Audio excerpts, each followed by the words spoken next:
Ashok Sharma sir to on the podium, please. This session, as you know, is India's economic relations, economic and commercial relations with Central Asia and Southeast Asia.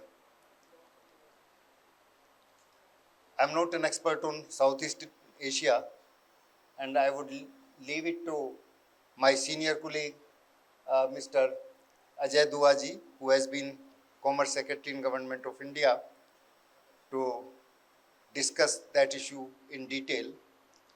I will confine my comments to India's economic and commercial relations with Central Asia for the time being. As you may be aware, our relations with all Central Asian nations are extremely good politically, culturally, as well as in strategic matters.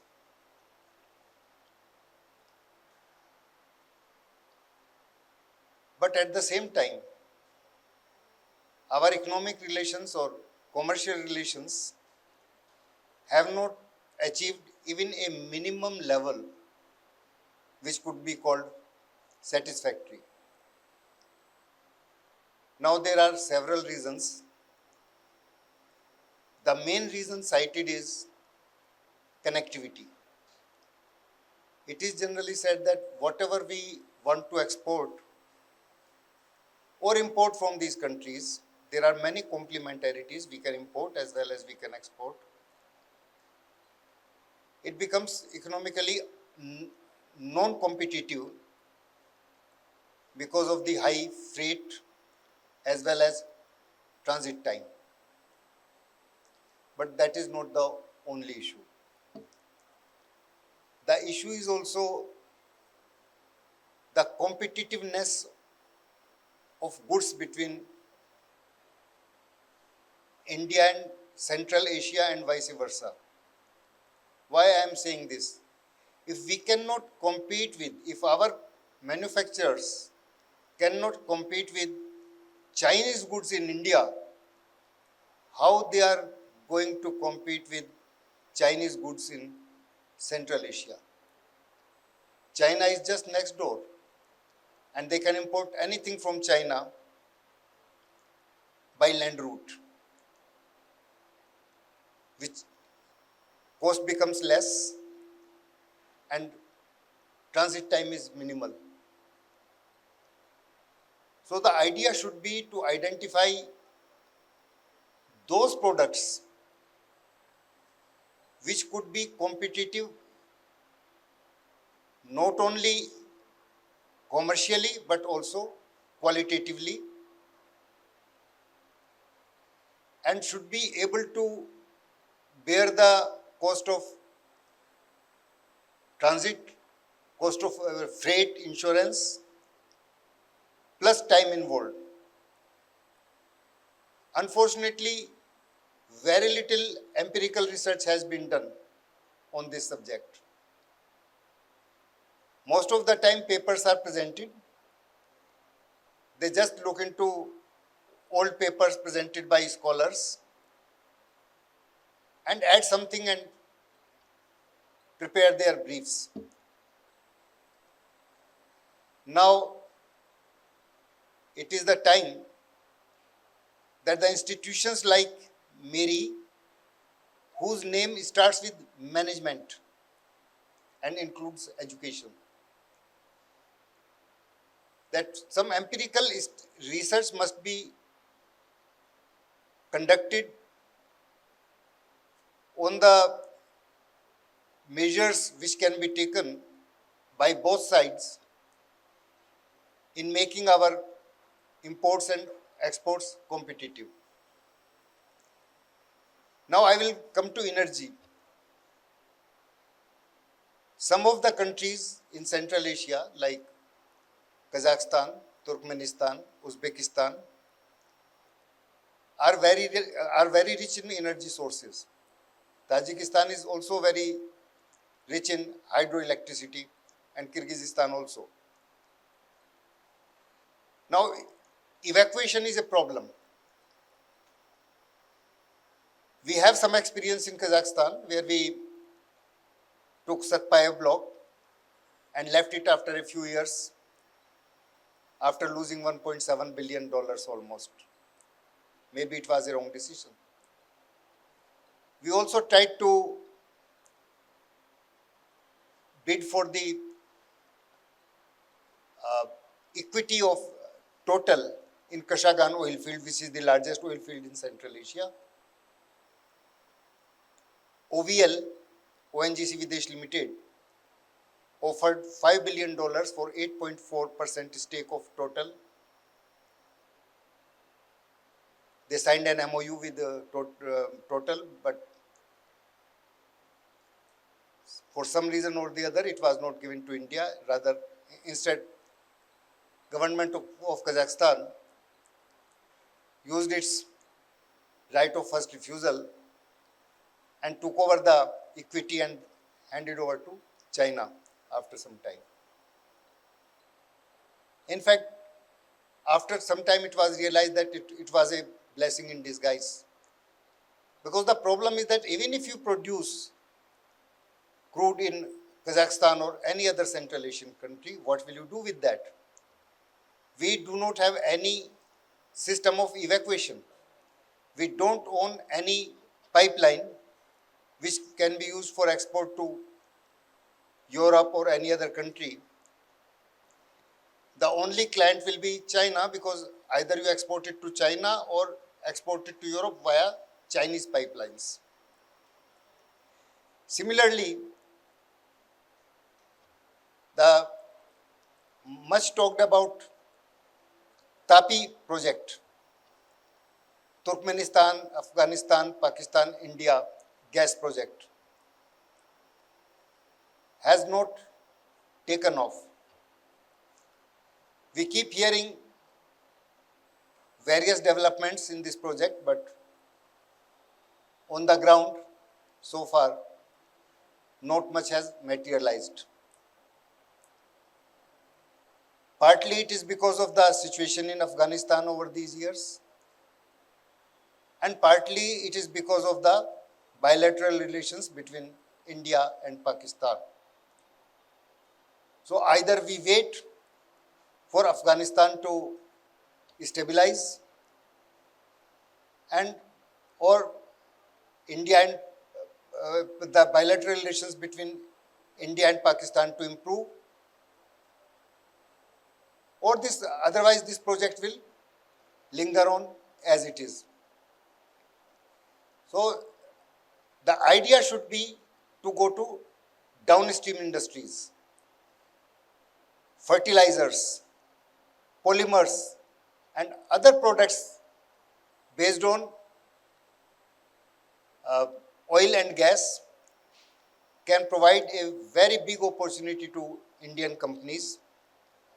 And some steps have been taken recently, but nothing has been realized on the ground as yet.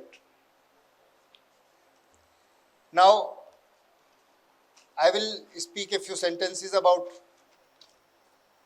the attitude of Indian companies. Indian companies must realize that because all these countries have Istan in their name, they are not like Afghanistan. They are more like Europe. If you visit their capitals, if you meet people, if you see their villages, if you see their agriculture, see their technology, they are advanced countries. Fortunately, now tourism between India and Central Asia has gone up, and Indian businessmen have realized that these countries are as advanced as Europe was till a few years ago. In fact, some of their cities are really world class. So we should not treat these countries as classical developing countries.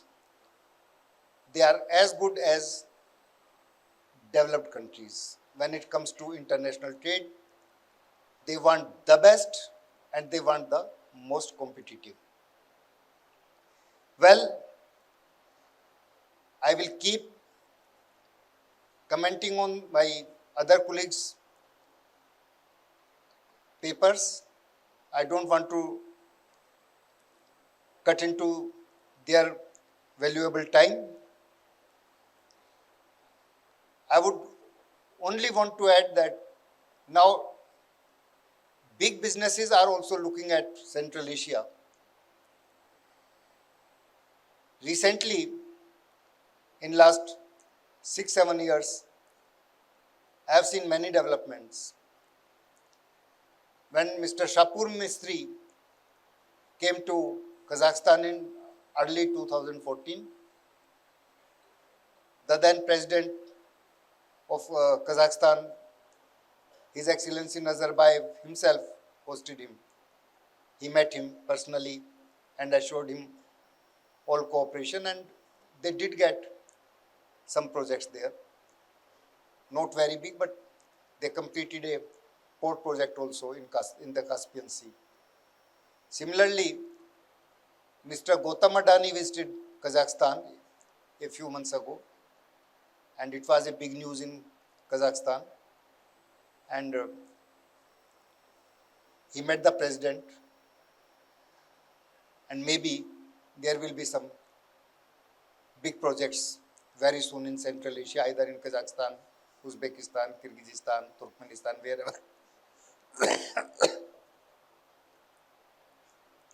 So with these words, I will invite the next speaker.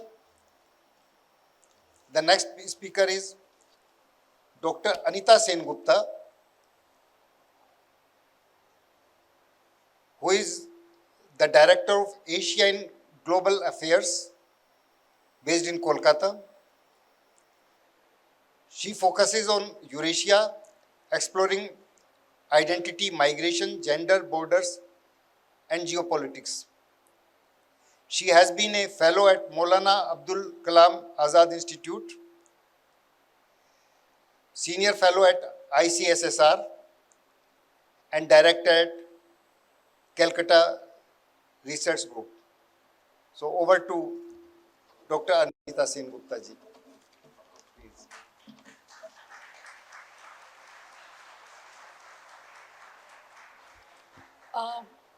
Thank you, sir, both for the introduction and your words to begin with, which kind of brought together the discussion very well.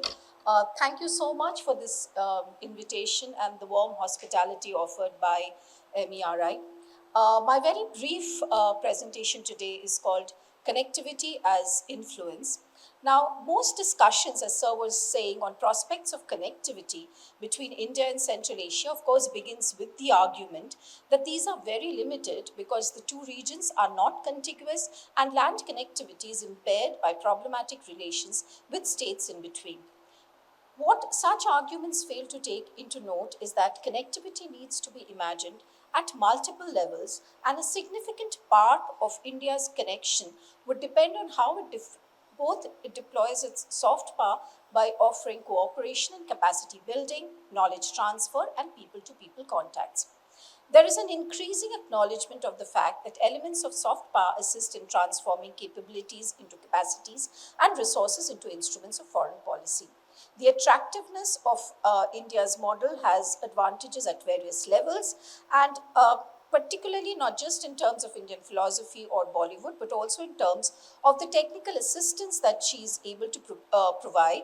And this is clearly enmeshed in a larger set of foreign policy goals, ensuring secure sources of energy for an expanded economy and opening markets for India's increased export-oriented industrial and service sectors, and of course also looking into geostrategic ties with key neighbors. Now, with the increasing recognition of trade and connectivity as the impetus driving relations among states, there has been in recent times an increasing focus on connectivity as the determining focus of South and Central Asian relations. Reflective of this was the fact that it was the lack of connectivity and measures to overcome this that was the principal foci of discussions during the first India-Central Asia Summit. which was held in 2022. The summit actually focused on cooperation, consistent engagement, and regional connectivity while taking all round regional development and transparency into account. The leaders on both sides stressed on making efforts to boost ties on trade and investment in sectors like medicine, healthcare, education, information technology, business processes, outsourcing, infrastructure, agriculture and agri-processing, energy, space, industry, textiles, leathers, footwear, gems and jewelry. So there were a number of sectors that were identified as significant. The summit reflects India's renewed engagement with an extended neighborhood, which now looks not just eastwards but also towards the northwest, and reflects a willingness on the part of the Central Asian leadership to engage with India through an alternative multilateral format in addition to the SCO. The first ever summit was therefore about overcoming persistent obstacles to a productive economic relationship and finding a new basis for political engagement and security cooperation. The Delhi Declaration that was actually issued talked about long-term, comprehensive, enduring partnerships between the two sides, and the emphasis was, of course, on promoting connectivity to boost trade and expanding security cooperation.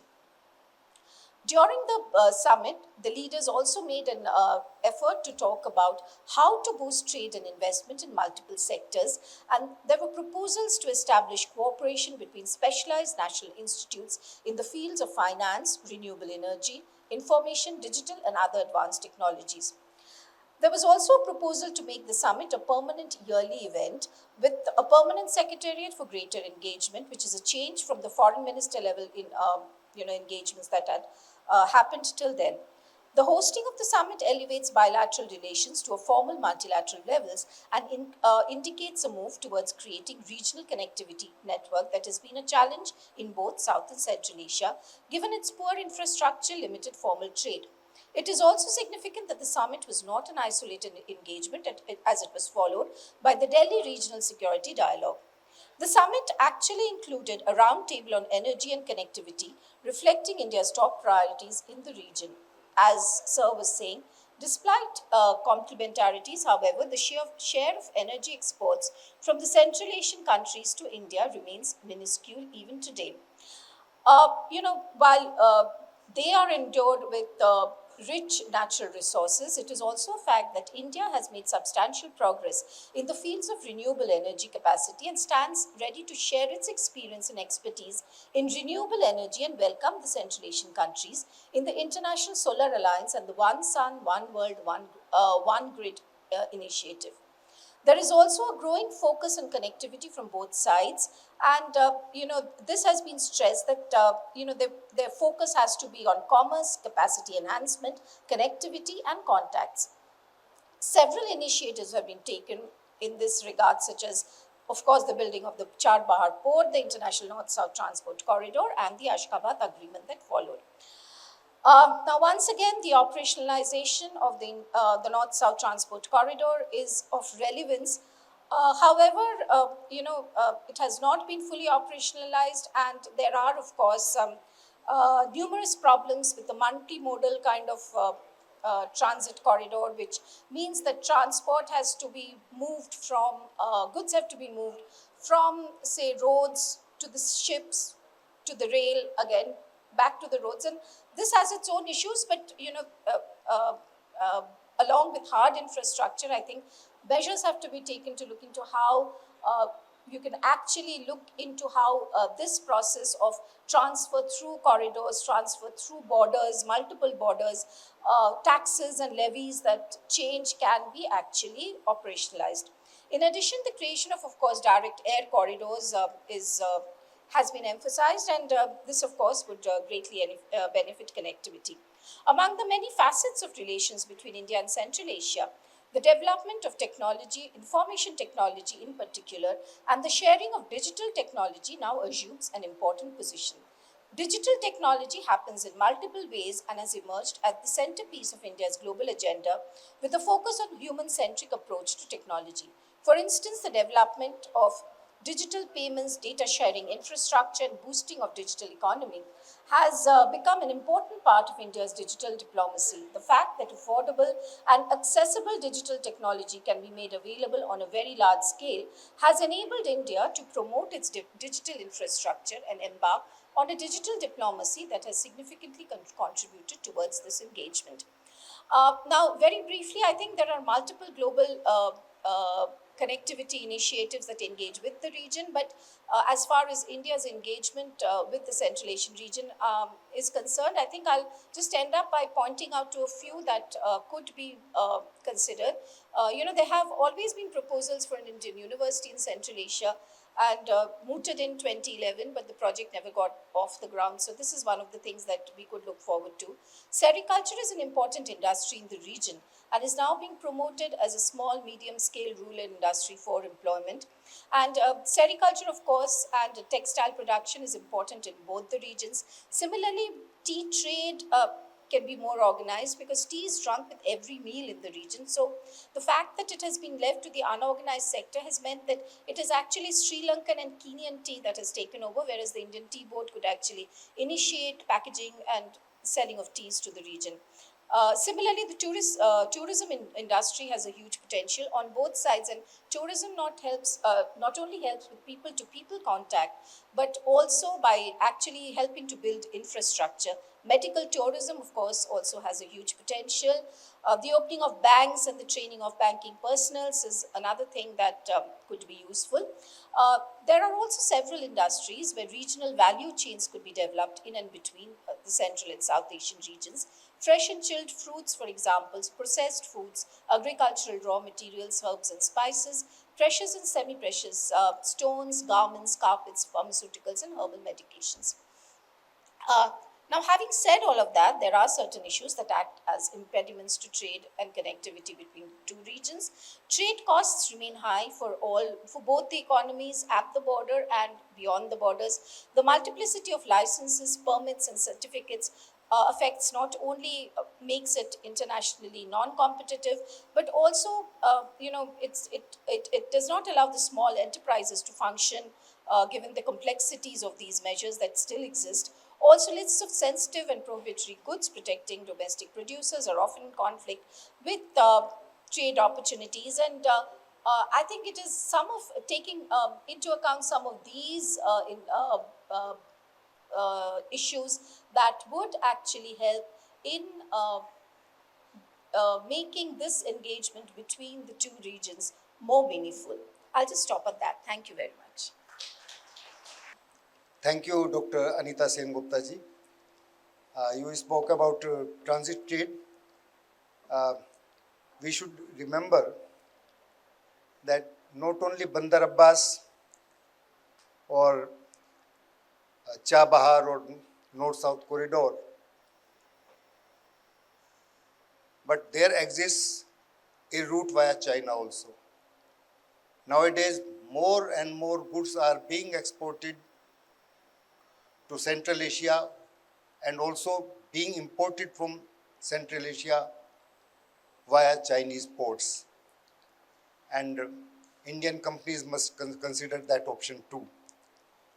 As for our collaboration in IT industry, in fact, last year there were many articles saying that Kazakhstan had become one of the major centers for cryptocurrency mining. So we shouldn't treat Central Asia as backward in IT industry. The only thing is that we can collaborate with them for artificial intelligence, robotics, and other areas. One more issue. When we export to Central Asian countries, not only the access, but within Central Asia, on Central Asian borders, as well as between Iran and Central Asia, there are many imperfections. It takes sometimes very long time, and there are many bottlenecks in customs clearance and other formalities. These have to be studied and have to be discussed among all the countries and agencies concerned.